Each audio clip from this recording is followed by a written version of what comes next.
Hello నమస్తే, welcome to reality check. ఆంధ్రప్రదేశ్లో తాజా రాజకీయ పరిణామాలపైన మనతో మాట్లాడడానికి senior political analyst Purushottam Reddy గారు మనతో పాటు లైవ్లో జాయిన్ అవుతున్నారు. దానికంటే ముందు ఒక బిగ్ బ్రేకింగ్ న్యూస్ చూస్తున్నాం. ఆంధ్రప్రదేశ్లో ఎన్నికలకు ముందు విశాఖ పోర్టు కేంద్రంగా దాదాపు 25,000 టన్నుల డ్రగ్స్ అక్కడికి వచ్చింది. ఈ డ్రగ్స్ని అప్పటి ప్రభుత్వంలోనే పెద్దలు బుక్ చేశారు. సో ఆంధ్రప్రదేశ్ని ఒక డ్రగ్ క్యాపిటల్గా మార్చేశారు అంటూ తెలుగుదేశం పార్టీ మీడియా ఎన్నికలకు ముందు చాలా పెద్ద ఎత్తున గగ్గోలు పెట్టాయి. దీనికి కౌంటర్గా అప్పుడు అధికారంలో ఉన్న వైఎస్ఆర్ కాంగ్రెస్ పార్టీ కూడా ఈ డ్రగ్స్ బుక్ చేసిన కంపెనీలకు అప్పటి భారతీయ జనతా పార్టీ రాష్ట్ర అధ్యక్షురాలు పురంధేశ్వరి గారికి సంబంధాలు ఉన్నాయంటూ వైఎస్ఆర్ కాంగ్రెస్ పార్టీ కూడా అటాక్ చేసింది. సో ఇప్పుడు తాజాగా సిబిఐ తేల్చింది. సిబిఐ కోర్టుకు చెప్పింది ఏంటంటే అది అసలు డ్రగ్సే కాదు, ఈస్ట్ అని తేల్చింది. సో ఈ వ్యవహారం పైన అప్పటి ప్రభుత్వాన్ని తప్పు పట్టిన పార్టీలు, మీడియా పరిస్థితి ఏంటి? ఇప్పుడు అసలు ఏం జరిగిందో తెలుసుకోకుండానే ఎవరిపైనో బురద చల్లే కార్యక్రమంలో భాగంగా పనిచేస్తున్న ఆంధ్రప్రదేశ్ మీడియా ఆంధ్రప్రదేశ్ ప్రజలకు ఏం చెప్పాలనుకుంటుంది, ఆంధ్రప్రదేశ్ ప్రజలకు ఎందుకు కళ్ళకు గంతలు కట్టాలనుకుంటుంది? ఈ అంశానికి సంబంధించి నేను గతంలో చాలా సందర్భాల్లో మాట్లాడుతూ వచ్చాను. ఈ విషయం పైన విచారణ జరిపించాలని చెప్పి డిమాండ్ చేస్తూ వచ్చాను. ఈ విషయం పొలిటికల్గా ఒకరిపై ఒకరు విమర్శలు చేసుకోవడానికి కాదు, ఆంధ్రప్రదేశ్ రాష్ట్ర యువత భవిష్యత్తును దృష్టిలో పెట్టుకునే అంశాన్ని త్వరగా తేల్చాలంటూ కూడా మాట్లాడుతూ వచ్చాం. బహుశా సిబిఐ తేల్చింది. ఇప్పుడు సిబిఐ తేల్చింది నమ్మాలా? సిబిఐ తేల్చింది నిజమేననుకోవాలా? సిబిఐ ఇంకేమైనా దాచిందనుకోవాలా? పురుషోత్తం రెడ్డి గారితో మాట్లాడదాం. సార్ నమస్తే. నమస్తే వైఎన్ఆర్ గారు. సార్ ఏంటి విశాఖపట్నం ఉంది, జస్ట్ ఇప్పుడు మీరు షో స్టార్ట్ అవ్వడానికి ముందు చూస్తున్నాను బ్రేకింగ్, అదంతా ఈస్ట్ కాబట్టి దాన్ని మనం పట్టించుకోవాల్సిన అవసరం లేదని సిబిఐ తేల్చిందంట. ఒకసారి గుర్తు చేసుకోగలరా ఒకసారి ఎన్నికల ముందు ఏం జరిగిందో దానికి సంబంధించి? ఖచ్చితంగా మన ఛానల్లోనే నంబర్ ఆఫ్ టైమ్స్ మీరు ఇండివిజువల్ గా కానీ మనం పాల్గొన్న ఇంటర్వ్యూలో కూడా నేను కూడా చెప్పాను, రెండు పార్టీలు మౌనంగా ఉంటే కొంతకాలం బెటర్ అని చెప్పాం. అంటే పరస్పర విమర్శలు చేసుకోకుండా వ్యవస్థలు వదిలేస్తే వాళ్ళు తేలుస్తారు. ఎందుకంటే ఈరోజు మీరు రాజకీయ ప్రయోజనాల కోసం ఒకరినెత్తిన ఒకరు చెత్తేసుకునే క్రమంలో అది మీ పైన కన్నా రాష్ట్రం పైన పడుతుంది. ఒక షిప్ అంతా విశాఖపట్నానికి ఎన్ని టన్నులు అవన్నీ పక్కన పెడతాయి, నిజమాలే కాదు పక్కన అన్ని టన్నులు విశాఖ సిటీకి వచ్చేస్తా ఉంది డ్రగ్స్. అంటే వైసీపీ కారణమా తెలుగుదేశం కారణం కాదు, జనంలోకి వెళ్ళిపోతున్నట్టు లెక్క. ఇంత జనంలోకి వెళ్ళిపోతుందంటే విశాఖ సిటీ ఏమైపోతుంది అనే భయాందోళన ప్రపంచానికి తెలుస్తుంది. ఇది రాష్ట్ర భవిష్యత్తును వాళ్ళు దృష్టిలో పెట్టుకోలేదు.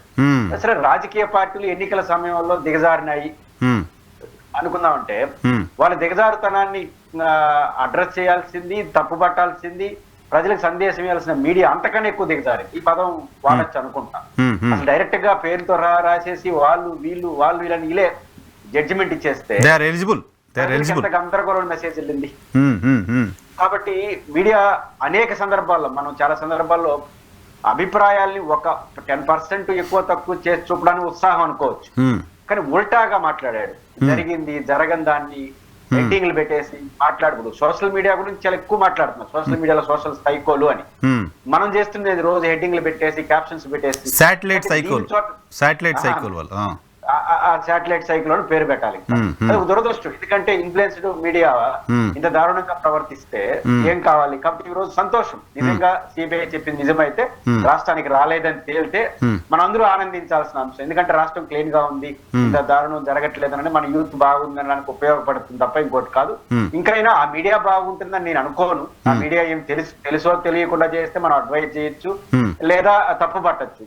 అది కాన్షియస్ తో చేశారనుకుంటాను. మత్తులో తాగేసినోడు మాట్లాడితే వాడు దిగిన తర్వాత పద్ధతిగా ఉంటాడు. ఇప్పుడు తాగనోడు కరెక్ట్ గా అనుకునే మాట్లాడిన అనుకోండి, ఇంకా దానికి ప్రజలు అలర్ట్ గా ఉండడం తప్ప, ప్రజలు అలర్ట్ గా ఉండంటే సోషల్ మీడియాలో యాక్టివ్ ఉండడమే. ఇంకా మెయిన్ మీడియాలో చేసే ఇట్లాంటి తప్పులకి పరిష్కారం ఏంటంటే బాధ్యతాయుతమైన ప్రజల సోషల్ మీడియాని కాపాడుకోవడం. మరింత బాధ్యతంగా ఉన్న వ్యక్తులు బాధ్యతగా ఉంటే అట్లాంటి శాస్త్రలకు అవకాశం లేకుండా పోతుంది అనేది నాకు ఈ సందర్భంగా. ఆంధ్రప్రదేశ్లో గతంలో వైసీపీ కావచ్చు, ఇప్పుడు తెలుగుదేశం పార్టీ కావచ్చు, తమకు వ్యతిరేకంగా ఉన్న వాళ్ళపైన, తమకు వ్యతిరేకంగా ఉన్న చిన్న పోస్టులు పెట్టిన వాళ్ళపైన కేసులు పెడుతున్నాయి. సో ఆర్గనైజ్డ్గా ఇప్పుడు ఇంకా చాలా ఎక్కువైపోయాయి అవి. ఏమంటారు, టార్గెటెడ్గా కేసులు పెట్టడం చేస్తూ ఉన్నారు సోషల్ మీడియా పైన. మరి ఇటువంటి తప్పుడు వార్తలు రాసిన శాటిలైట్ మీడియా పైన చాలా పెద్ద చరిత్ర ఉందని చెప్పుకుంటున్న పేపర్ల పైన ఏం చర్యలు తీసుకోవాలి? ఇది కూడా రాష్ట్రం పైన దుష్ప్రచారం, పార్టీ పైన కాదు. ఆంధ్రప్రదేశ్ రాష్ట్రం ఇమేజ్ దెబ్బతీయడం పైన జరిగిన దుష్ప్రచారం. ఇప్పుడు చంద్రబాబు నాయుడు గారు బిల్డ్ ఏపీ అంటున్నారు, ఆంధ్రప్రదేశ్ ని బిల్డ్ చేయాలి అంటున్నారు.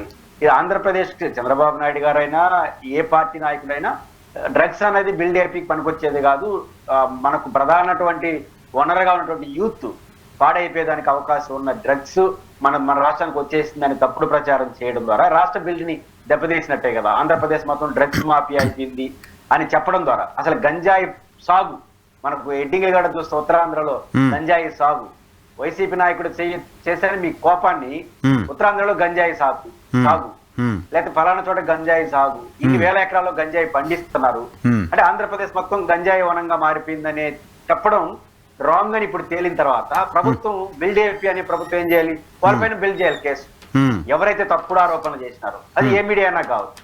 ఇప్పుడు ఒకవేళ వైఎస్ఆర్ కాంగ్రెస్ పార్టీ నాయకుడు తెలుగుదేశం పార్టీ నాయకుడు రెడ్డి గారు ఆరోపణలు మీరు ఎడ్డింగ్ పెడితే కూడా కొంత అర్థం చేసుకుంటాం. ఒకవేళ మీడియా తన బాధ్యతగా ఆ నాయకుడు ఆరోపించాడు కాబట్టి మేము పెట్టాల్సి వచ్చింది. అప్పుడు కూడా కొన్ని పాయింట్లు పెట్టకూడదు. వాళ్ళు చెప్పినంత మాత్రాన మతం గాని కులం గాని ప్రాంత సమస్యలు వచ్చినప్పుడు గాని ఇట్లాంటి సెన్సిటివ్ విషయాలు వచ్చినప్పుడు వాళ్ళు ఇత్తడివిడిగా మాట్లాడిన కూడా దానికి కవర్ చేయకూడదు. కానీ పెట్టామని చెప్పుకోవడానికి వాళ్ళ ఆరోపణలు పెట్టరు, మనం ఆరోపణ చేసేస్తాం. మనం డిబేట్ లో కూర్చొని యాంకర్లు అనలిస్టులే మనమే తీర్పులు తేల్చేస్తున్నాం. సిబిఐకి 6 నెలలు పట్టింది. సిబిఐకి 6 నెలలు పట్టింది. 6 గంటల్లో 6 నిమిషాల్లో తేల్చేసినాయి తెలుగుదేశం పార్టీ మీడియా. అంటే ఒక ఆరోపణని సిబిఐ కూడా ఇప్పుడు మనం జగన్మోహన్ రెడ్డి గారి కేసులు నా దృష్టిలో నిలవంటున్నాను. నేను చెప్పినంత ఈజీ కాదు కదా వ్యవస్థకి. నాది అనుకున్నాను, రేపు నన్ను తప్పైతే నేను ఇట్లా అనుకున్నానని చెప్పేస్తాను యాజ్ ఎ ఇండివిజువల్.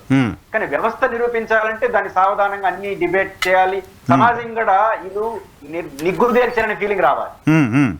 విచారణ ఎందుకు కొన్ని రోజుల పాటు వాయిదాలు వేస్తే వాళ్ళకి అవగాహన ఉన్న జడ్జిలకి కొంతకాలం ఎందుకు వాయిదా స్టడీ చేస్తారంటే సమాజం కూడా వీళ్ళు స్టడీ చేస్తున్నారు, అన్ని సేకరిస్తున్నారనే భావన సమాజానికి కూడా కలగాలి. అందుకనే విచారణ అనేది ఒక సమయం తీసుకుంటుంది. ఆ సమయంలో ఇంత దారుణమైన ఆరోపణలు చేసిన పత్రికలు లేదా సంబంధిత రాజకీయ నాయకుల పైన ఖచ్చితమైనటువంటి యాక్షన్ తీసుకోవాలి. ఇప్పుడు ఉదాహరణ మీకు మన వెంకటరెడ్డి పైన ఇదే కేసు మీద కదా కేసు పెట్టుండేది. అంటే ఆయన ఏం చేశాడంటే పలానా వ్యక్తికి ఆ డ్రగ్స్ తో సంబంధం ఉందని చెప్పి ఆరోపణ చేశాడు. నిజానికి ఆరోపణ కరెక్ట్ కాదు, ఎందుకంటే పేర్లు ఉన్నాయి కాబట్టి పెట్టకూడదు కదా. దానిపైన బహుశా ప్రకాశం జిల్లాలో ఏదో కేసు నమోదైనట్టుంది. దాన్ని నేను తప్పు పట్టు తేల్చనివ్వండి, ఆయన తేల్చుకుంటాడు. ఫలానా ఆయన డ్రగ్స్ కేసులో సంబంధం ఉన్న ఆయన పైన కేసు పెట్టినప్పుడు ఫలానా డ్రగ్స్ రాని డ్రగ్స్ వచ్చేసి ఆయన చెప్పిన మీడియా పైన కేసు పెట్టాలి కదా. ఎవరు పెట్టాలి దీన్ని? ఆంధ్రప్రదేశ్ ప్రభుత్వం పెట్టాలి. ఎందుకంటే పీపుల్స్ రిప్రజెంటేటివ్ గవర్నమెంట్, ఇది వైసీపీ కాదు. ఆంధ్రప్రదేశ్ లో దిగైనా అంటే ప్రజలకు సంబంధించి. ఇప్పుడు వెంకటరెడ్డి పైన పెట్టి కేసే వాళ్ళ పైన కూడా పెట్టాలి. కాబట్టి ఇప్పుడు ఆ ప్రభుత్వం బాధ్యత తీసుకోకపోయినా జగన్మోహన్ రెడ్డి గారు మొన్న ఒక స్టెప్ తీసుకున్నాడు, నా పైన ఇట్లాంటి ఆరోపణ, వాళ్ళన్న స్టెప్ తీసుకోవాలి. ఎవరో ఒకరు బాధ్యత తీసుకోవాలి. బాధ్యత తీసుకోకపోతే ఏమవుతుంది, ప్రభుత్వం పెట్టదు, మీరు పెట్టరు. కాబట్టి ఏముంది, అయిపోయింది 6 నెలల ముందు కదా. ఆ రోజు ఎందుకు ప్రచారంలో పెట్టారు? ఏదో ఒక రాయి వాళ్ళ మీద వేస్తే 4 ఓట్లు వస్తాయనే కదా, అంతకుమించి నాకేం కారణాలు కానీ అంతే కదా. రాజకీయ ప్రయోజనాల కోసం ఆంధ్రప్రదేశ్ బ్రాండ్ ఇమేజ్ ని బంగాళాఖాతంలో కలిపేసినారు. అది అయిపోయింది కదా 6 నెలలు. కానీ కొత్త కేసు మళ్ళీ ఎత్తుకుంటారు. కాబట్టి తగ్గాలి అంటే, వారిని జరగాలంటే ఖచ్చితంగా మీరు జగన్మోహన్ రెడ్డి గారు 100 కోట్లు పరువు నష్ట దావా వేసిన తర్వాత ఆ వార్తలు రావట్లేదు. అది వెనక్కి తీసుకోలేదు కానీ అంత దబాయింపి రావట్లేదు. జగన్ కేసు అయిపోయింది. ఆదాని విద్యుత్ ఒప్పందం మర్చిపోయారు, కొత్తది ఇప్పుడు పోర్టుకు వచ్చారు. నేను అంటుంది కోర్టుకు వచ్చాడు, చెయ్యొచ్చు, వాళ్ళ వాదన సమర్థించుకోవచ్చు. ముందునంత దూకుడు లేదు. జగన్మోహన్ రెడ్డి గారు 100 కోట్లు అనౌన్స్ చేసిన తర్వాత బస్తీ మీద సవాల్ అని చెప్పట్లేదు కదా మీడియా. అక్కడ ఆంధ్రప్రదేశ్ లో ప్రతిపక్షం అధికార పక్షం రెండు ప్రజల కోణంలో ఆలోచించడం, మాట్లాడడం అనేది మర్చిపోయాయి. అధికార పార్టీకి అనుకూలంగా ఉన్న మీడియా ఒక ఎజెండా సెట్ చేస్తే అన్ఫార్చునేట్లీ ప్రతిపక్షం కూడా దాంట్లోనే పడి కొట్టుకుంటుంది. ఆదాని అంటే ఇంకా ఆదాని మేము కాదు అని సమాధానం చెప్పుకుంటుంది. కాకినాడ పోర్టు అంటే అది మేము కాదు అని సమాధానం చెప్పుకుంటుంది. జత్వాని కేసు అంటే అది మేము కాదు అని సమాధానం చెప్పుకుంటుంది. అదేంటి ప్రకాశం బ్యారేజ్ని పగలకొట్టడం కోసం కుట్ర చేశారంటే అది మేము కాదు అని చెప్పుకుంటుంది. బట్ ఆంధ్రప్రదేశ్లో 17 మెడికల్ కాలేజీలకు సంబంధించి ఓ జనరేషన్ ఇబ్బంది పడుతుంటే దానికి సంబంధించిన ఎజెండాని ప్రతిపక్షం కూడా ఎత్తుకోలేకపోతుంది. పులివెందుల మెడికల్ కాలేజ్ ఇంతకుముందు ఎవరో వీడియో చూసాను నేను. మెడికల్ కాలేజ్ అద్భుతంగా మొత్తం కంప్లీట్ అయిపోయింది, సీట్లు వచ్చినాయి. సీట్లు వద్దు అని మంత్రి లేఖ రాశారు, ఎందుకంటే హాస్టల్ లేదన్నట. ఆ పులివెందుల లాంటి టౌన్లో పిల్లలు ఉండడానికి ఏదో ఒక హాస్టల్ని హైర్ చేసుకునే పరిస్థితులు లేదా ప్రభుత్వం. వైసీపీ ఏం ఫైట్ చేసింది దాని మీద? పులివెందుల మెడికల్ కాలేజ్ పరిరక్షణ కోసం తీసుకున్న యాక్షన్ ప్లాన్ ఏంటి? వాలంటీర్ల అంశానికి సంబంధించి మోసం చేశారు, వాలంటీర్లు 10,000 ఇస్తాను ఇవ్వలేదు అంటే ఆ అంశానికి సంబంధించి వైసీపీ తీసుకున్న యాక్షన్ ప్లాన్ ఏంటి? సో ఇవి కదా ప్రజలకు సంబంధించిన ఇష్యూస్.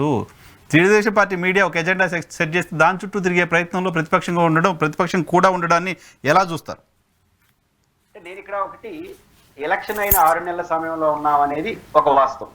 సహజంగా వైసీపీ ఊహించని ఘోర పరాజయాన్ని కూడా అది పొందింది. కాబట్టి కోలుకోవడానికి కూడా ఈ 6 నెలల్లో కొత్త సశభిషలు లాక్కోవడాలు పీక్కోవడాలు అనేది ఒక పరిమితి వాళ్ళకు ఉంటుంది. రెండో పాయింట్ ఏంటంటే ఒక ఆరోపణలు వచ్చినప్పుడు దానికి సమాధానం కూడా వాళ్ళు చెప్పుకోక తప్పదు. అందుకనే బహుశా నేను అనుకుంటుంది జగన్మోహన్ రెడ్డి గారు ఇప్పుడు 3 సమస్యలపైన ఆందోళన పిలిపివ్వడంలో ఇప్పుడు మేల్కొన్నారు. మనం వాళ్ళు కేసు పెడితే మనం ఆన్సర్ చేయడం అది రొటీన్ గా జరిగిపోవాలి. కానీ దానికన్నా భిన్నంగా ప్రజల కోణంలో యాక్టివిటీ చేసినప్పుడు అది ఆగుతాయి. కరెక్ట్. ఇప్పుడు అనేక సందర్భాల్లో కేసులు ప్రజలు ఇప్పుడు వైసీపీ తెలుగుదేశం కొట్లాడుకున్న రోజులు ప్రజలు ప్రేక్షలుగా ఉంటారు. ఎందుకంటే వాళ్ళిద్దరు పార్టీ న్యాయాల తర్వాత కానీ బేసిక్ ఏమనుకుంటారు మనకు సంబంధం లేని ఇష్యూ ఏదనుకుంటారు. అదే మీరు మెడికల్ కాలేజీల ఇష్యూ పైన లేదా పోర్టులు ప్రైవేటీకరణ, పోర్టులు కాకినాడ పోర్టు సంగతి పక్కన పెడితే పోర్టులు ప్రైవేటీకరణ లేదా ఈ ప్రభుత్వం వచ్చినప్పుడు ట్రూ ఆఫ్ ఛార్జీలు కావచ్చు, దీనిపైన డిబేటు స్ట్రగుల్ ఏ రూపంలో అంటుకోవాలి ఇది చేసి ఆ సందర్భంగా కేసులు అయినా కూడా ప్రజలు మా కోసం పెట్టుకున్నారండి. కాబట్టి ప్రతిపక్ష పార్టీ దాని అంటే ఇంకోటి కూడా ఉంది వైఎన్ఆర్ గారు. అంటే నేను నమ్ముతున్నాను ఒక ట్రూ ఆఫ్ ఛార్జీలే మాస్గా ప్రజల మీద భారం. మెడికల్ కాలేజ్ ఇష్యూ ఒకటి ఉంది, కొంత వాలంటీర్ల సమస్య ఉంది. మాస్గా ప్రజలందరి మీద భారం వేసింది ట్రూ ఆఫ్ ఛార్జీలు. కాబట్టి హామీల అమలు కోసం ప్రజల పోరాటం అనేది ఈ దశలో 6 నెలలు ఇంకా చూద్దామని అనే ధోరణి ప్రజలకు ఉంటుంది కదా. కాబట్టి వైసీపీ మాత్రం దీంట్లో నేర్చుకోవాలి. గతం వర్తమానం అనేది సంబంధం లేకుండా ఏ మీడియా ఇప్పుడు ఆర్జీవీ పైన కేసు ఎప్పుడు ఆ కేసు నాట్ నాన్ సెంచరీది 1 year బ్యాక్ ది. మరి 6 నెలలు బ్యాక్ జరిగిన కేసుని మీరెందుకు పెట్టకూడదు? ప్రైవేట్ కేసు 6 నెలలు ఇప్పుడు 6 నెలల క్రితమే కదా ఈ కోర్టులో రాష్ట్రానికి వచ్చేసిందని ఎప్పుడు పెట్టకూడదా? డీజీపీ గారు చెప్పారు కదా 30 ఏళ్ల తర్వాత అయినా కేసు ఉంటే తీసుకుంటామని. కాబట్టి 3 నెలల ముందుకు సంగతి ఇది. కాబట్టి ప్రభుత్వం బాధ్యతగా తీసుకోవాలి.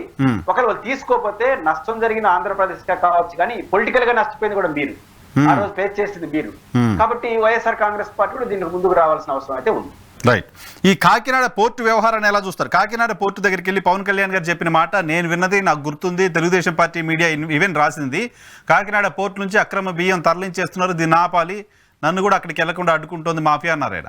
తెల్లారి పొద్దున మీటింగ్ తర్వాత తేల్చింది ఏంటంటే ఆ పోర్టుని ప్రైవేట్ వాళ్ళకి ఇచ్చారు, పోర్టుని బలవంతంగా గుంజుకున్నారు, సెజ్ను గుంజుకున్నారట. అసలు ఇష్యూ అది కాదు కదా. అసలు ఇష్యూ పవన్ కళ్యాణ్ రేజ్ చేసిన ఇష్యూ ఏంటి? కూటమి యాక్ట్ చేస్తోంది ఏంటి?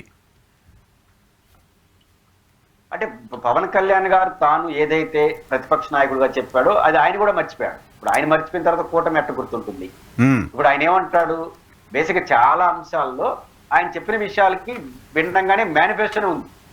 మేనిఫెస్టోలేని కూటమి మేనిఫెస్టో ఆయనకి భిన్నమైన అభిప్రాయాలు ఉన్నాయి. అలాంటి అప్పుడు బీజేపీ అయినా కనీసం ఆ మేనిఫెస్టో మేము భాగస్వామ్యం కాదని చెప్పింది ధైర్యంగా, కనీసం ఈయన అది కూడా చెప్పలేదు. కాబట్టి పవన్ కళ్యాణ్ గారు చెప్పిన దానికి భిన్నంగానే ఖచ్చితంగా జరిగి తీరుతుంది. ఎందుకు జరిగి తీరుతుందంటే ఆయన కూడా అజెండాని వదిలేసినాడు. పవర్ అజెండాలోకి వచ్చేసిన తర్వాత పాత అజెండాను వదిలేసినాడు. ఇప్పుడు కాకినాడ పోర్టుకి సంబంధించి కూడా ఆ రోజు చెప్పినది ప్రభుత్వ రంగంలో ఉండే ఒక సంస్థను ప్రైవేట్ వ్యక్తులకు దారాదత్తం చేశారు అనేది ఆయన ప్రధానమైనటువంటి అలిగేషన్.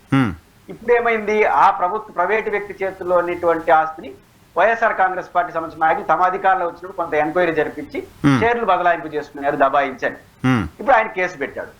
ఇప్పుడు మనకు సెక్షన్ 210(2)(2)(12) కంపెనీ యాక్ట్ 2013 ప్రకారం ఎన్సిఎల్టీలో కేసు బుక్ చేయాలి మామూలుగా అయితే, ఫిర్యాదులు ఏదైనా ఉంటే. వీళ్ళు ఏ యాంగిల్ తీసుకున్నారు, దాన్ని ఇంకో యాంగిల్ లో తీసుకొని ఇది షేర్లు బదలాయింపు సమస్య కాదు, దౌర్జన్యం సమస్య అని సిఐడికి అప్పగిచ్చేసిన. సిఐడి వాళ్ళు బుక్ చేసుకోవచ్చు. అసలు దౌర్జన్యం చేయడం ద్వారా జరిగింది ఏంటి? షేర్లు బదలాయింపే కదా. దౌర్జన్యం చేసిన ఇప్పుడు ఉదాహరణకు జగన్మోహన్ రెడ్డి గారు వాళ్ళ తల్లి పేరుతో షేర్లు బదలాయింపు చేసినాడు, భారతీయ సిమెంట్ అటు 40% ఎంతో. అది కూడా ఏంది అభిమానంతో వాత్సల్యంతో చేస్తున్నాడు. బాండ్లు, దానికి సంబంధించిన బాండ్లు తన చేతిలోనే ఉన్నాయి కానీ ఇవ్వలేదు. ఎందుకంటే పరిస్థితులు కేసులు అవన్నీ అయిన తర్వాత ఇద్దాం అనుకున్నాడు. కానీ బాండ్లు వెళ్ళిపోయినాయి అంటే మా దగ్గర మిస్ అయిపోయినాయి బాండ్లు అని చెప్పి ఆమె సబ్మిట్ చేసినట్టుగా మనకు తెలుస్తాం. అంటే బాండ్లు అన్న దగ్గర ఉన్నాయని ఆమెకు తెలుసు కదా, అన్ని కూడా ఇప్పుడు ఎందుకంటే ఇప్పుడు రాజకీయ రాగడ చాలా దూరం వెళ్ళిపోయింది. కాబట్టి బాండ్లు మిస్ అయిన ఒక రకమైనటువంటి పొరపాటుగా తప్పుదోవ పట్టించినట్టుగా అది నేరంతో ముడిపడిన కేసే కదా. అయినా కూడా కేసు ఎక్కడ పెట్టాడు ఆయన? సిబిఐకో సిఐడికి ఇవ్వకుండా నేరుగా వెళ్ళి ఎన్సీఐ అది వాళ్ళు తేలిస్తే ఆ తర్వాత దౌర్జన్యం పైన కూడా కేసు చేయొచ్చు. సిఐడి పోలీస్ స్టేషన్ చేయాలి కదా. ఉదాహరణకు దౌర్జన్యమే అంటే పోలీస్ స్టేషన్ చేయాలి. మా పైన దౌర్జన్యం చేశారని పోలీస్ కేసులో కేసు పెట్టాలి. సిఐడికి ఒకవేళ వాళ్ళ పరిధి వాళ్ళు సాధ్యం కాకపోతే అప్పుడు సిఐడికి ఇవ్వచ్చు, అవల కాలేదు నేర అని పరిశోధించడం కోసం. సిఐడి పోలీస్ స్టేషన్ లో కేసు పెట్టరు, ఎన్సిఎల్ లో కేసు పెట్టుకున్న సిబిఐకి సిఐడికి ఇచ్చారంటే విచారణ పేరుతో ఏదైనా టేక్ ఓవర్ చేసుకుందాం అనుకుంటున్నారు. అంటే ఏమైనా అనిపిస్తుంటే మనకు నిజాలు తెలియదు కానీ వాళ్ళ అధికారం ఉన్నప్పుడు 42% తీసుకున్నారు కాబట్టి మేము ఇట్ట పెట్టి మేము ఇంకో పద్ధతిలో పైపించి మేము ఆ 42% తీసుకుందాం అనుకున్నారా? అసలు నాకు అర్థం కాలేదు. ఇట్లాంటి ట్రెండ్ వెళ్ళిపోతే ఇంకా పారిశ్రామిక వాతావరణం ఆడుంటుంది ఆంధ్రప్రదేశ్ లో. మీరు నిజంగా తప్పు జరుగుంటే పద్ధతి ప్రకారం విచారణ ఉండదు. ఆయన కూడా కేఎల్ రావు గారు కూడా చేశారో మనకు తెలియదు, అప్పుడు ఎందుకు కేసు పెట్టలేదు? ఇప్పుడు ఆ దౌర్జన్యం చేసి జరిగి 3 సంవత్సరాలు గడిచిపోయి ప్రభుత్వం వచ్చి 6 నెలలు అయిన తర్వాత పవన్ కళ్యాణ్ గారు అక్కడికి పోయిన తర్వాత ఇప్పుడు గుర్తొస్తే ఎట్లా? గుర్తు నువ్వు ఒకటి అనొచ్చు ఆయన లాజిక్ గా, ఆ రోజు నాకు భయం, ఆ రోజు అధికారంలో ఉన్న వాళ్ళు తెచ్చని, ఓకే బానే ఉంది. ఈ రోజు ఏ ధైర్యం? వీళ్ళు మీకు అనుకూలంగా ఉన్నారనే, ఆయన అధికారంలో లేడు, ఈయన అధికారంలో ఉన్నాడనే ధైర్యం వచ్చేసినప్పుడు రేపు మళ్ళీ జగన్ వస్తే మళ్ళీ మొత్తం తీసుకుంటారు కదా, అప్పుడు కూడా ఒప్పుకుంటారు మళ్ళీ. అప్పుడు ఆయనకి భయపడి నువ్వు షేర్లు బదలాయింపు చేస్తే ఇప్పుడు ఈయనకి భయపడి కేసు పెడుతున్నావు ఎందుకు అనుకోకూడదు? అదే ఇప్పుడు ఆయనకు భయపడి ఇప్పుడు పెట్టాడు, ఈయనకి భయపడి రేపు వాళ్ళు ఇస్తారు మళ్ళీ. ఇంకో ఇప్పుడు ఏముంది మన ఇబ్బంది, వైసీపీ కూడా ఇబ్బంది పడాల్సిన అవసరం మొత్తం వాళ్ళకి రాయిచ్చేసి మళ్ళీ రేపు అధికారంలో వచ్చిన తర్వాత అది ఇంకో కేసు పెట్టి. నా పాయింట్ ఏంటంటే స్టేట్ ఇంట్రెస్ట్ లో నా పాయింట్ ఏంటంటే సరే అంతకుముందు చంద్రబాబు నాయుడు గారు 96లో 97లో కేఎల్ రావుకి ఇచ్చారు, కేఎల్ రావు ఆయన పేరు కేఎన్ రావు అనుకుంటా, ఆయనకి ఇచ్చేశారు. ఆ తర్వాత వైసీపీ అధికారంలోకి వచ్చిన తర్వాత ఆయన దగ్గర నుంచి షేర్లు రాయించుకుంది. మళ్ళీ ఇప్పుడు ఆయన కేసు పెట్టారు, నా దగ్గర వైసీపీ వాళ్ళు తీసుకున్నారు షేర్లు నాకు ఇవ్వండి అని. ప్రభుత్వం కేసు పెట్టి మళ్ళీ ఆ షేర్లు వెనక్కి ఇప్పిస్తుంది అనుకున్నారు. రేపు పొద్దున వచ్చిన తర్వాత ఇంకోటి చేస్తారు. సో ఎట్లాగో అకేషన్ వచ్చింది కాబట్టి, సందర్భం వచ్చింది కాబట్టి, ప్రభుత్వం కట్టిన పోర్టు కాబట్టి పూర్తిగా పోర్ట్ని వెనక్కి తీసుకొని ప్రభుత్వం హ్యాండ్ ఓవర్ చేసుకోవాలి కదా, ప్రైవేట్ వ్యక్తులకు ఎందుకు ఇవ్వాలి? రివ్యూ చేసి పోర్టులు వెనక్కి. ఇప్పుడు చంద్రబాబు నాయుడు గారు ఆదానికి ఇచ్చేసారు, ఆదానికి ఇచ్చేసారని విశాఖపట్నంలో పెద్ద గొడవ కదా, జగన్మోహన్ రెడ్డి గారు అధికారులు ఉన్నప్పుడు సర్మిలా కూడా మాట్లాడుతుంది, ఆదానికి ఇచ్చేసారు పోర్టు విశాఖ పోర్టు అని మాట్లాడినారు. ఆదానికి ఇవ్వడం తప్పైనప్పుడు కేఎల్ రావుకి ఇచ్చినప్పుడు కరెక్ట్ అవుతుందా? ఎలా అవుతుంది? ప్రైవేటే కదా. కాబట్టి ఆదా ఇప్పుడు నిజంగా చంద్రబాబు నాయుడు గారు ఈ ఆరోపణలన్నీ రాకూడదు అనుకుంటే ఆయన చేసిన ప్రాసెస్ ఆయన రివ్యూ చేసుకుని మొత్తం టేక్ ఓవర్ చేసుకునేసేయండి. వాళ్ళకి ఇవ్వాల్సిన ఎంత డబ్బులు పెట్టుంటే అంత డబ్బులు రిటర్న్ ఇచ్చేసి గవర్నమెంట్ తీసుకునేస్తే పెద్ద ఆదాయ వనరుగా మారిపోతుంది కదా కాకినాడ. కరెక్ట్, సేఫ్ గా కూడా ఉంటుంది కదా, ఇల్లీగల్ గా ఏమి ట్రాన్స్పోర్ట్ జరగవు కదా అక్కడ నుంచి, ఆ సేఫ్టీ కూడా ఉంటుంది కదా. ఖచ్చితంగా సేఫ్టీ ఉంటుంది. ఇప్పుడు పవన్ కళ్యాణ్ గారు పోయి ఆ సిప్పు కోసం నానా తంటాలు పడినట్టు మనం చూసినాము. అదే ప్రభుత్వం చేతిలో ఉంటే అసలు ఆడికి పోదు కదా, చేతుల్లోకి ఎందుకు పోవాలి? కాబట్టి ఇక్కడ నిజంగా అన్యాయం జరిగిందని భావిస్తే రాష్ట్రానికి అన్యాయం జరిగింది, కేఎల్ రావు కాదు. రాష్ట్ర సంపదతో నిర్మించిన పోర్టు కాబట్టి రాష్ట్రానికి జరిగిన అన్యాయాన్ని రికవర్ చేయండి. కేఎల్ రావు జరిగిన అన్యాయాన్ని ఈ రోజు మీరు రికవర్ చేస్తే ఇంకో పద్ధతిలో రేపు పోతుంది. ఎట్ట సాధ్యమవుతుంది? 2 సమస్యలు, ఒకటి రాష్ట్రానికి జరిగిన అన్యాయాన్ని రికవర్ చేయాలి, 2 ఇట్లాంటి పీకులు ఆడుకుంటే ఇంకా పరిశ్రమలు వస్తాయి. చంద్రబాబు గారి మీద ఉన్న గుడ్ విల్లే ఒకటి, ఆయనతో రాజకీయంగా విభేదించే వాళ్ళు కూడా ఆయనతో యాక్సెప్ట్ చేసే అంశం. ఈయన కొంచెం పీస్ వాతావరణం చేస్తాడు, ఒక ఇండస్ట్రియల్ వాతావరణం చేస్తాడు, ఒక మంచి పేరైతే ఆయనకు ఉంది, దాంతో ఏకీమచ్చు. ఇప్పుడు దాన్ని చెడగొట్టుకుంటున్నారు కదా మీరే. ఇప్పుడు రాష్ట్రం జరుగుతున్న అనేక చోట్ల ఇసుకు సంబంధించి గానీ, ఈ మద్యం షాపులకు సంబంధించి గానీ, బహిరంగ ఎమ్మెల్యేలు మాట్లాడుతున్నప్పుడు గానీ, ఇప్పుడు ఉదాహరణకు అనంతపురం కడప ఎమ్మెల్యేల మీద గొడవ ఏంటి? ఆ వేస్ట్ ని తీసుకెళ్లిన క్రమంలో బస్తీ మీద సవాళ్ళు తీసుకెళ్తాడు చూస్తారు, ఇద్దరు పీకులాడుకుంటున్నారు, ముఖ్యమంత్రి జరిగే తీసుకొచ్చే పరిస్థితి. ఇవన్నీ పారిశ్రామిక వాతావరణాన్ని తీసుకొస్తుందా? పారిశ్రామిక కాకినాడ పోర్టు ద్వారా మనం అర్థం చేసుకోవాల్సింది పారిశ్రామిక వాతావరణం పునరుద్ధరించాలి, మీకున్న గుడ్ విల్ కాపాడుకోవాలి. రాష్ట్రం నష్టపోయింది కాబట్టి కేఎల్ రావు కన్నా ముందు నష్టపోయింది రాష్ట్రం, తర్వాత కేఎల్ రావు కావచ్చు. కాబట్టి కేఎల్ రావు రాష్ట్రం నష్టపోయింది దాన్ని రికవర్ చేస్తే ఆయన ఖచ్చితంగా ఈ సమస్యకు శాశ్వత ముగింపు. రేపు వైసీపీ వచ్చినా దాన్ని ఏమీ చేయలేదు, ప్రభుత్వం చేతిలోకి వెళ్ళిపోతే అప్పుడు మళ్ళీ ప్రైవేట్ వ్యక్తులకు వైసీపీ ఇస్తా అంటే ప్రజా సంఘాలు గట్టిగా మాట్లాడతారు కదా, జనాలు కూడా అర్థమవుతుంది కదా ప్రభుత్వం చేతిలో ఉన్నది ఎందుకు ప్రైవేట్కి ఇస్తున్నారు అని. ప్రాధాన్య విషయంలో ఏ రకమైన గొడవ జరిగిందో, కృష్ణపట్నం విషయంలో ఎలా జరిగిందో, గంగవరం విషయంలో ఎలా జరిగిందో అలాగే జరుగుతుంది కదా. ఖచ్చితంగా ఇప్పుడు జగన్మోహన్ రెడ్డి అన్నాడు కదా, నేను ప్రారంభించిన షిప్ యార్డులన్నింటినీ కూడా ప్రైవేటీకరణ వైపు వెళ్ళిపోతున్నాడు అనే జగన్ రేపు కాకినాడ మాత్రం తీసుకుంటే నీ కోసం తీసుకున్నాను అనరా. కాబట్టి శాశ్వతంగా ఆ సమస్యకు ముగింపు పలవాలంటే ఒకటి దాన్ని ప్రభుత్వం టేక్ ఓవర్ చేసుకోవడం. ఎందుకంటే ప్రభుత్వందే మీరు ఇచ్చారు కాబట్టి, నష్టపోయింది ప్రజలు కాబట్టి, ప్రజలు తీసుకుంటే చంద్రబాబు గారి క్రెడిబిలిటీ ఉంటుంది, వాళ్ళకి ఇచ్చిన దాన్ని తీసుకుందామని ఆనందం ఉంటుంది, అన్ని సమస్యలు పరిష్కారం అయిపోతుంది. కాబట్టి ఆ వైపు వెళ్తే మంచిది. రైట్. దాంతోపాటు కొద్దిసేపటి క్రితం విజయసాయి రెడ్డి గారు మార్నింగే విజయసాయి రెడ్డి గారు ట్వీట్ చేశారు, ఆంధ్రప్రదేశ్ రాష్ట్రాన్ని 75 సంవత్సరాల వయసున్న చంద్రబాబు నాయుడు గారి కంటే పవన్ కళ్యాణ్ గారు లీడ్ చేస్తే చాలా బాగుంటుందంట. నాకు తెలిసి నేను ఫస్ట్ టైం అనుకుంటా ఒక వైఎస్ఆర్ కాంగ్రెస్ పార్టీ నాయకులు జనసేన పట్ల ఒక పాజిటివ్ కామెంట్ చేయడం టువర్డ్స్ పవన్ కళ్యాణ్ గారు. పవన్ కళ్యాణ్ గారు రాష్ట్రాన్ని లీడ్ చేస్తే బాగుంటుందంటూ ఓపెన్గా ఒక ట్వీట్ చేశారు ఆయన. విజయసాయి రెడ్డి గారు అది పవన్ కళ్యాణ్ గారి మీద ప్రేమ కన్నా చంద్రబాబు గారి మీద ద్వేషమే కనపడేది. ఆ స్ట్రాటజీ కూడా ఇంతకుముందు ఉండేది కాదు కదా. ఆ స్ట్రాటజీ వాళ్ళ ముగ్గురు విడిగా ఉన్నప్పుడు 19లో తెలుగుదేశం పార్టీని పవన్ కళ్యాణ్ గారు రోజు తిడుతున్న రోజుల్లో కూడా జనసేన మీద వైసీపీ వాళ్ళకి ప్రేమ రాలా.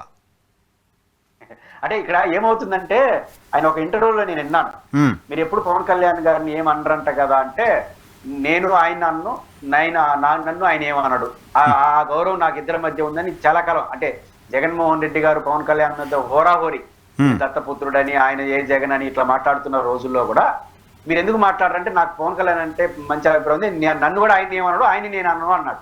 బట్ ఆ అనుబంధం మనసులో ఉంది, ఇద్దరి మధ్య మంచి అభిప్రాయం ఉంది. రెండోది ఖచ్చితంగా వాళ్ళ మధ్య వైరుధ్యాలు తేవడం. ఈ వైరుధ్యాలు తేవడం నేను అనూహ్యం అనుకోను. మీ గమనంలో ఉంటే 10 ఏళ్ల పాటు చంద్రబాబు నాయుడు గారు ముఖ్యమంత్రిగా ఉండాలని పవన్ కళ్యాణ్ గారు అనడం కూడా విజయసాయి రెడ్డి ప్రకటనకు భిన్నమైందేం కాదు, కానీ తేడా కనిపిస్తుంది. కానీ దాంట్లో బయట కన్విన్స్ గా కనిపిస్తుంది. ఎట్లా అంటానంటే ఈ మాట, 10 ఏళ్ళు ముఖ్యమంత్రిగా నేను వద్దని చెప్పడమే కదా అని చాలా మంది అనుకున్నారు. పవన్ కళ్యాణ్ ఇంకా 10 ఏళ్ళు చంద్రబాబు నాయుడు మోస్తావా అని ఆయన చాలా మంది ఆయన విమర్శించి ఉన్నారు. ఆయన చాలా వ్యూహాత్మక ఇచ్చాడు. 10 ఏళ్ళు ముఖ్యమంత్రి చంద్రబాబు గారు ఉండాలంటే 10 ఏళ్ళు లోకేష్ వద్దని చెప్పడం అంతే కదా. ఇప్పుడు తెలుగుదేశం పార్టీతో చర్చ ఏంది, ఈ 5 ఏళ్లలోనే లోకేష్ ని ట్రైన్ అప్ చేస్తాడు అని. దాని తప్పు కూడా కాదు, ఆయన రాజకీయ వారసు ఆయనే కాబట్టి. ఆయన ఇండైరెక్ట్ వద్దని చెప్పడమే కదా 10 ఏళ్ళు. కాబట్టి ఆ కొనసాగింపులో భాగంగా దాన్ని కొంచెం వేడి పెంచి వాళ్ళ మధ్య కొంచెం గ్యాప్ ఏమైనా అవకాశం ఉంటే పెంచుదాం ఉంది. అందుకే చంద్రబాబు అంటే కోపం కూడా ఉంది, అది కలిపి ప్రకటన చేశారని నేను అనుకుంటున్నాను. 70 సంవత్సరాల వయసు చంద్రబాబు నాయుడు గారి కంటే మోదీ గారికి చంద్రబాబు నాయుడుకి ఏం తేడా ఉంది? దేశాన్ని లీడ్ చేసే మోడీకి 70 సంవత్సరాలు అంటే పర్వాలేదా? రాష్ట్రాన్ని లీడ్ చేసి చంద్రబాబు నాయుడు గారికి 70 సంవత్సరాల పైన ఉంటే ఇబ్బందా? చంద్రబాబు వద్దన్నారు. మొన్న ఏకంగా ఒక దురదృష్టకర ప్రకటన, ఆయన బతుకుంటే అరెస్ట్ చేస్తామని చెప్పి రాంగ్ స్టేట్మెంట్ కదా. అప్పుడప్పుడు రాంగ్ స్టేట్మెంట్ కదా. ఎందుకంటే మేము అరెస్ట్ చేస్తామని చెప్తే ఓకే, దాన్ని మనం కబ్బట్లేం, కానీ అలాంటి స్టేట్మెంట్ ఇవ్వకూడదు. విజయసాయి గారు అప్పుడప్పుడు ఇట్లాంటి చంద్రబాబు అంటే ఆయనకి కొంత ఎక్కువ ఎమోషనల్ వస్తా ఉంటుంది. కారణాలు ఏమో తెలియదు కానీ ఆయన వస్తుంది. పవన్ కళ్యాణ్ అంటే సానుకూల వాతావరణం రెండు కలిపి చేశారు. 75 సంవత్సరాలు కాదు, ఇరిటేట్ చేయడం పవన్ కళ్యాణ్ అయితే బాగా చేస్తారు. పవన్ కళ్యాణ్ అప్పుడప్పుడు ప్రకటిస్తూ ఉంటాడు కదా, హోంశాఖ ఎట్లా పనిచేస్తా ఉంది, లేకపోతే అటు షిప్ యార్డ్కి పోయి అధికారులు నా మాట తినట్లేదు, ఎక్కడో ఒక రకమైన డైరెక్ట్ గా ఇండైరెక్ట్ అసంతృప్తిని వ్యక్తం చేస్తానే ఉన్నాడు పవన్ కళ్యాణ్ గారు.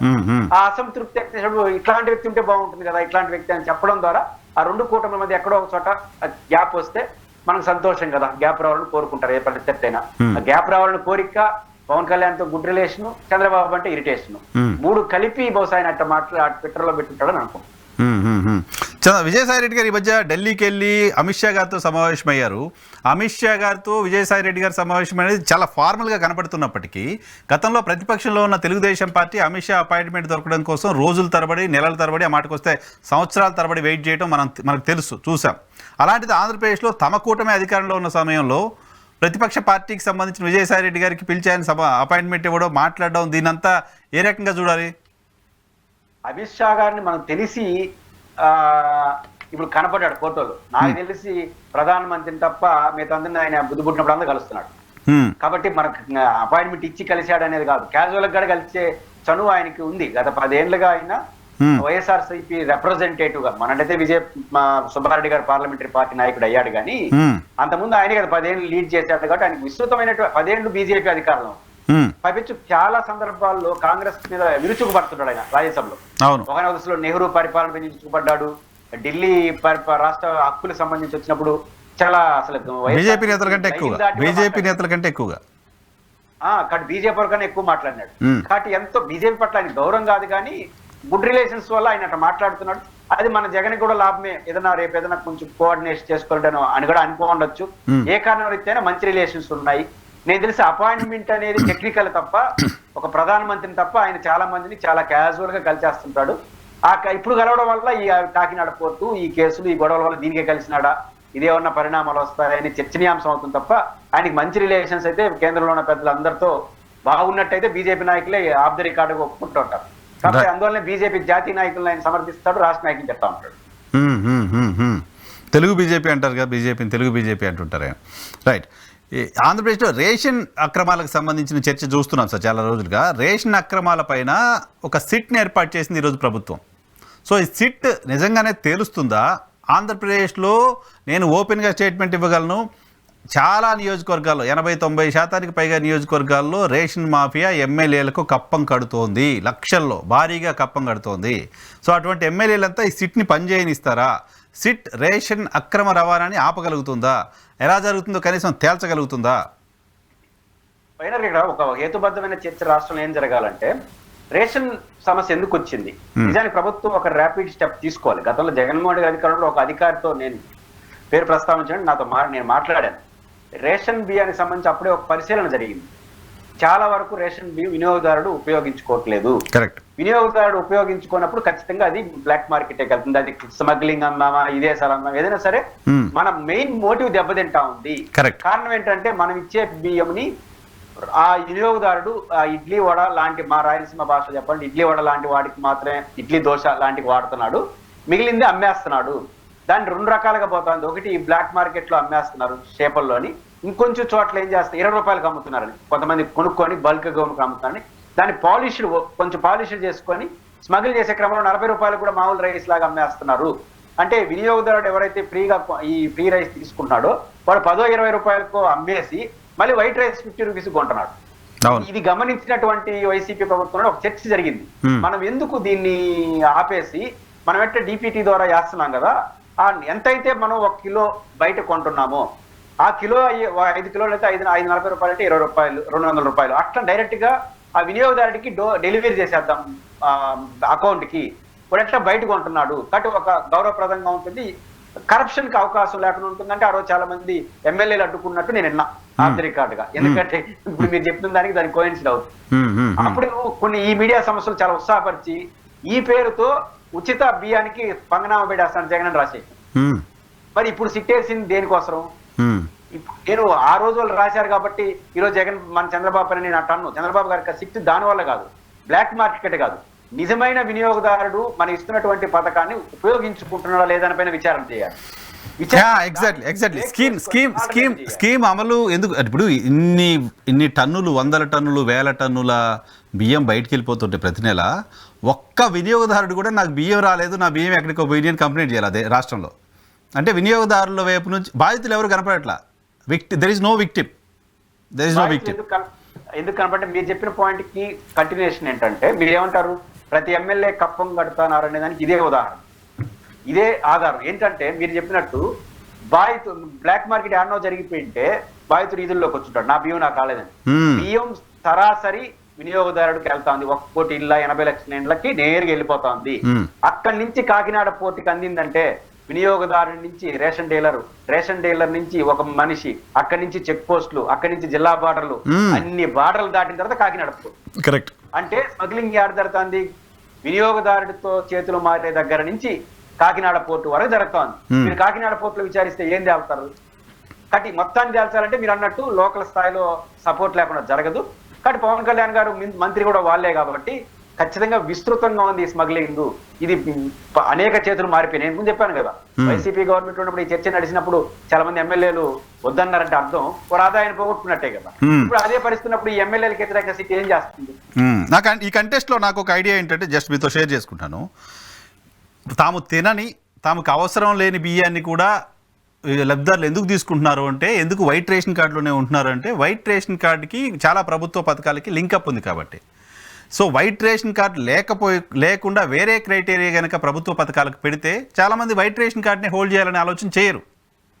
సో ఆ దిశగా ప్రభుత్వాలు ఆలోచన చేస్తే ఎలా ఉంటుంది అంటే, నేనంటుంది వైట్ రేషన్ కార్డుకి సంబంధించినంత మీరు చెప్పినట్టు అనేక సంక్షేమ పథకాలు కావచ్చు, ప్రభుత్వ లబ్ధి కావచ్చు, ఆదాయ సర్టిఫికేట్ గా అన్నిటికీ వైట్ రేట్ రిలేటెడ్ ఉంది, ఆరోగ్యశ్రీ రిలేటెడ్ గా. దానికోసం బియ్యం పోయిందే ఉంది. నేను 20 రూపాయలకు అమ్మేసి ఇంకొక 20 రూపాయలు పెట్టి కొనుక్కుంటున్నాను, సాఫీగా జరిగిపోతుంది వ్యవహారం. అందులో వాళ్ళు దానికి వద్దు అనుకోరు, ఆపితే ఒప్పుకోరు, ఖచ్చితంగా ఇమ్మంటారు. కాబట్టి అదే మీరు గవర్నమెంట్ ఏదైతే ప్రైవేట్ వ్యక్తుల దగ్గర కొంటా ఉందో రేషన్ మన మిల్లర్స్ దగ్గర నుంచి అయ్యే డబ్బు వాళ్ళకి ఇచ్చేసారనుకోండి, ప్రభుత్వం 40 రూపాయలకి ఎంత కొంటున్నారంట, అది దాని వాళ్ళకి ఇచ్చేస్తే వాళ్ళు హ్యాపీగా తీసుకుంటారు.